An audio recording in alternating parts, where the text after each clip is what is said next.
नमस्कार दोस्तों, स्वागत है आपका द ग्राउंड रिपोर्ट में। मैं हूं समीर आत्मज मिश्र। देश की राजनीति अब बहुत बड़े बदलाव को देखने जा रही है और बदलाव ये हो रहा है कि अब एक बड़ी पार्टी के झंडे तले तमाम छोटी पार्टियां अपने आप आने वाली हैं। बात इंडिया गठबंधन की नहीं कर रहे हैं। इंडिया गठबंधन के जो प्रमुख धड़ है, जो सबसे बड़ी पार्टी है कांग्रेस पार्टी, उस पार्टी के अंदर समाहित होने के लिए अब कई पार्टियां आती दिखाई पड़ रही हैं। कल के वीडियो में हमने ये बात, इसकी चर्चा की थी और अभी इसकी चर्चा हो रही है तृणमूल कांग्रेस से। लेकिन अब ये चर्चा और जोर पकड़ रही है। कल जब हम ये चर्चा कर रहे थे तब तक ऐसा माना जा रहा था कि ये सिर्फ अफवाहें हैं, लेकिन अब बाकायदा इस दिशा में न केवल कांग्रेस पार्टी की तरफ से बल्कि इन क्षेत्रीय दलों की तरफ से जो अलग अलग राज्यों में सक्रिय हैं, लेकिन कभी न कभी वो कांग्रेस पार्टी में हुआ करती थी या कांग्रेस पार्टी से टूटकर बनी है, यानी उनके नेताओं ने अपनी पार्टी का निर्माण किया कांग्रेस पार्टी से अलग होकर। तमाम तरह के मतभेद अपने रहे होंगे, लेकिन उस अलग हो गए। अलग होने के बाद राज्यों में उन्होंने सरकारें बनाई, काफ़ी अपनी पार्टी को बड़ा किया। लेकिन आज की स्थिति यह है कि अब ये सभी पार्टियां खात्मे की ओर बढ़ती दिखाई पड़ रही हैं। और खात्मे के पीछे ऐसा नहीं है कि उनका जनाधार कमज़ोर हो गया है या फिर कुछ और हो गया है। निश्चित तौर पर जनाधार भी एक बड़ा मुद्दा है, महत्वपूर्ण बात है, लेकिन जनाधार कमज़ोर और मजबूत होने से पार्टी को हार और जीत का सामना करना पड़ता है। लेकिन यहाँ भारतीय जनता पार्टी की जो निगाह जिस तरीके से लगी हुई है इन क्षेत्रीय पार्टियों पर, अब सबको समझ में आ गया है कि कोई भी क्षेत्रीय पार्टी ज़्यादा दिनों तक बचने वाली नहीं है। तो जो पार्टियां कांग्रेस से अलग हुई हैं, अब उनके सामने एक विकल्प ये दिखाई पड़ रहा है कि वो कांग्रेस को ही, चूंकि उनमें से ज़्यादातर पार्टियां या यूँ कहें कि सभी पार्टियां इंडिया गठबंधन में है ही, इंडिया गठबंधन में है ही है, तो फिर वो कांग्रेस में ही मिलकर, कांग्रेस में ही विलय कर कांग्रेस को ही मजबूत करने की कोशिश में अब लग गई हैं। इसलिए कि कांग्रेस मजबूत होगी तो वो भी मजबूत होंगे, कांग्रेस के भीतर ही रहेंगे। अलग अलग पार्टियों का अपना एक अलग महत्व है। इस दिशा में तृणमूल कांग्रेस की ओर से सबसे पहले कोशिश की गई और माना यह जा रहा है कि तृणमूल कांग्रेस में विलय की जो औपचारिकताएं होती हैं वो आने वाले कुछ दिनों में पूरी हो जाएंगी। आने वाले ही कुछ दिनों में एनसीपी, नेशनलिस्ट कांग्रेस पार्टी के विलय की भी संभावना जताई जा रही है। महाराष्ट्र में जो इंडिया गठबंधन के प्रमुख नेता हैं, शिवसेना, उद्धव ठाकरे गुट के उद्धव ठाकरे की पार्टी भी इंडिया गठबंधन में है, उसके नेता हैं, प्रवक्ता हैं, सांसद हैं संजय राउत। उन्होंने पहले ही कह दिया कि ये जो कांग्रेस से अलग हुई पार्टियां हैं, अगर वो एक साथ आती हैं, एक झंडे के नीचे मजबूती के साथ लड़ती हैं, तो कहीं ज़्यादा मजबूत उनकी ताकत दिखाई पड़ेगी। इस बात को अब एनसीपी की नेता सुप्रिया सुले भी स्वीकार कर रही हैं। ये बताया जा रहा है कि सुप्रिया सुले भी आने वाले कुछ दिनों में इस मुद्दे को लेकर कांग्रेस के नेताओं से बात करने वाली हैं और शरद पवार भी उसमें शामिल होंगे। क्योंकि शरद पवार की ही पार्टी को किस तरह से भारतीय जनता पार्टी ने तोड़ दिया। अब अजीत पवार तो रहे नहीं।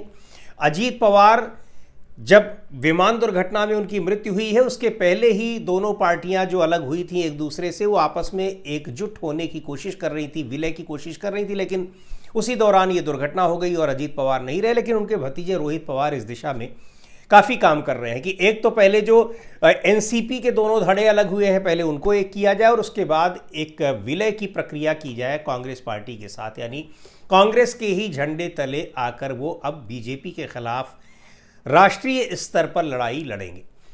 दूसरी बात यह है कि अब आंध्र प्रदेश में जो वाईएसआरसीपी है, जगन मोहन रेड्डी की पार्टी, जगन मोहन रेड्डी को भी ये पता है, परिवार में ही उनके इस मामले को लेकर भेद हो गए हैं। उनकी बहन कांग्रेस पार्टी में है ही। जगन मोहन रेड्डी की पार्टी पर भी भारतीय जनता पार्टी की निगाहें लगी हुई हैं। आने वाले दिनों में या जब वहाँ इलेक्शन नज़दीक होंगे, उसके पहले वहाँ खटपिट शुरू होगी और निश्चित तौर पर पार्टी के एक धड़े को तोड़ने की कोशिश होगी या फिर जगन मोहन रेड्डी को ही किसी भी तरीके से अपने साथ करने की कोशिश होगी। और उनको भी ये पता है कि एक आध बार हो सकता है कि और वो स्वतंत्र रूप से वहाँ पर चुनाव लड़ ले, लेकिन उसके बाद उनकी पार्टी बीजेपी के रहते हुए आगे नहीं बढ़ पाएगी। इधर तृणमूल कांग्रेस में जो कुछ हो रहा है, अभी तक तो विधायक तो उनके पूरे के पूरे एक अलग हो ही गए। महाराष्ट्र की तरह से वहाँ पार्टी ही तोड़ ली विधायकों ने। 80 में से करीब 50-55 विधायकों ने एक अलग गुट ही बना लिया है। लोकसभा के और राज्यसभा के 4 सांसद इस्तीफा दे चुके हैं, 3 या 4 सांसद हो चुके हैं इस्तीफा देने वाले। अब कुछ ही सांसद वहां पर बचे हुए हैं। लोकसभा में भी 28 सांसद हैं और कहा यह जा रहा था, अभी तक खबरें लगातार ये फैलाई जा रही हैं कि 20 सांसद वो एक अलग गुट बनाने को तैयार हैं। उन्होंने हस्ताक्षर भी कर दिया। हालांकि ये पूरी तरह से फेक खबर है। जिन 20 सांसदों के 21 सांसदों के हस्ताक्षर की बात की जा रही है, उनमें 2-3 को छोड़कर कोई सामने आया नहीं है।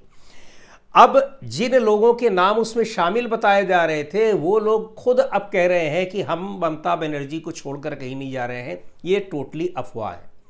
अब प्रतिमा मंडल है, उन्होंने सीधे सीधे कह दिया कि ये कौन चला रहा है, वो हमें सूची दिखा दे, हमारे हस्ताक्षर दिखा दे। ये बिल्कुल गलत खबर है, बिल्कुल फेक खबर है। शत्रुघ्न सिन्हा का नाम चलाया जा रहा था, आसनसोल से तृणमूल कांग्रेस के सांसद हैं। उन्होंने भी कहा कि ये भी गलत है। तो ये जो 20 सांसदों 19 सांसदों की बात चलाई जा रही है, इसमें दमखम नहीं है। या एक इंटरप्रिटेशन इसका ये भी है कि हो सकता है पहले ये कोशिश हो रही हो कि 20 सांसदों का अपना एक अलग गुट बन जाएगा, चूंकि ममता बनर्जी से नहीं लेकिन ममता बनर्जी के भतीजे अभिषेक बनर्जी के साथ लोगों का तालमेल नहीं बन पा रहा है। कल्याण बनर्जी की भी नाराजगी सामने आ गई है। लेकिन जब से ये खबर चली है कि कांग्रेस में विलय की संभावनाएं तलाशी जा रही हैं और इस मामले में ममता बनर्जी और अभिषेक बनर्जी की सोनिया गांधी राहुल गांधी से मीटिंग भी हो चुकी है, उसके बाद से ये टूटने वाली जो खबर थी 20 सांसदों के 20 लोकसभा सदस्यों के अलग बैठने वाली खबर, ये खबर काफ़ी धीमी हो गई है।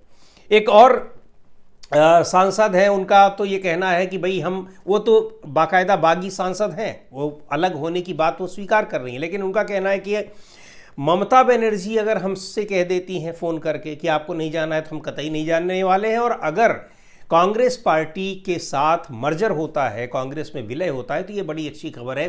फिर तो तृणमूल कांग्रेस के कोई भी नेता कहीं नहीं जाने वाले हैं।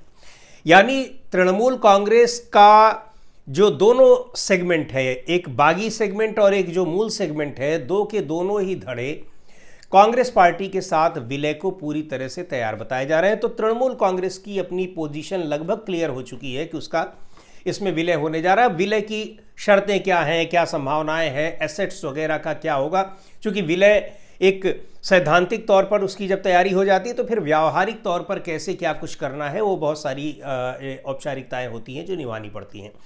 लेकिन जिस तरीके से अब इन राज्यों में, चाहे वो शरद पवार की एनसीपी हो, बल्कि हम दोनों ही एनसीपी को कहेंगे कि दोनों आ सकती हैं, इसके अलावा जगन मोहन रेड्डी की पार्टी है, उधर कैप्टन अमरिंदर सिंह भी तैयार बैठे हुए हैं, वो भी अलग पार्टी बना चुके हैं, बीजेपी में चले गए। लेकिन अब उनकी पीड़ा भी देखी, लगातार वो अपनी बयां कर रहे हैं, आने को आतुर बैठे हुए हैं। तो इधर वाईएसआरसीपी भी विलय करने को की संभावनाएं देख रही है, तलाश रही है। अच्छा, एक चीज़ और भी है, ऐसा नहीं कि कांग्रेस में अब तक जब से कांग्रेस पार्टी बनी है तब से लेकर अब तक वो 60 से ज़्यादा बार उसमें लोग अलग हुए हैं, उन्होंने अलग पार्टियां बनाई हैं और पार्टियां बनाने के बाद वो फिर से कांग्रेस में उन्होंने अपनी पार्टियों का विलय किया है। अगर 1998 में तृणमूल कांग्रेस अलग होकर बन रही है, अभी मौजूदा पार्टियों की अगर हम बात करते हैं, 99 में शरद पवार अलग हो जाते हैं, शरद पवार, तारिक अनवर और पीए संगमा, ये 3 लोग मिलकर एनसीपी बना लेते हैं। सोनिया गांधी के नेतृत्व को स्वीकार न करने की वजह से उन्होंने कहा हम इनका नेतृत्व स्वीकार नहीं करेंगे, विदेशी मूल का मुद्दा उठाया और ये लोग अलग हो गए, इन्होंने अपनी पार्टी बना ली। इसी तरीके से वाईएसआरसीपी, जगन मोहन रेड्डी की जो पार्टी है, उनके पिताजी कांग्रेस पार्टी में ही थे, वाईएसआर, और उसके बाद उन्होंने अपनी पार्टी बनाई, जगन मोहन रेड्डी ने अपनी पार्टी बनाई। तो ये सारे लोग कांग्रेस में ही हुआ करते थे और उस समय कांग्रेस कितनी बड़ी ताकत होती थी, आंध्र प्रदेश में बहुत ही मजबूत स्थिति में होती थी। लेकिन जगन मोहन रेड्डी के बाद कांग्रेस वहाँ बिल्कुल कमज़ोर हो गई। अब जब जगन मोहन रेड्डी भी वहाँ कमज़ोर हो चुके हैं और आने वाले दिनों में ये बिल्कुल स्पष्ट दिखाई पड़ रहा है कि ये कमज़ोरी अब लगभग समाप्ति की ओर पहुँचा देगी भारतीय जनता पार्टी। तो अब उनके भी जो सलाहकार हैं वो उनको सलाह ये दे रहे हैं।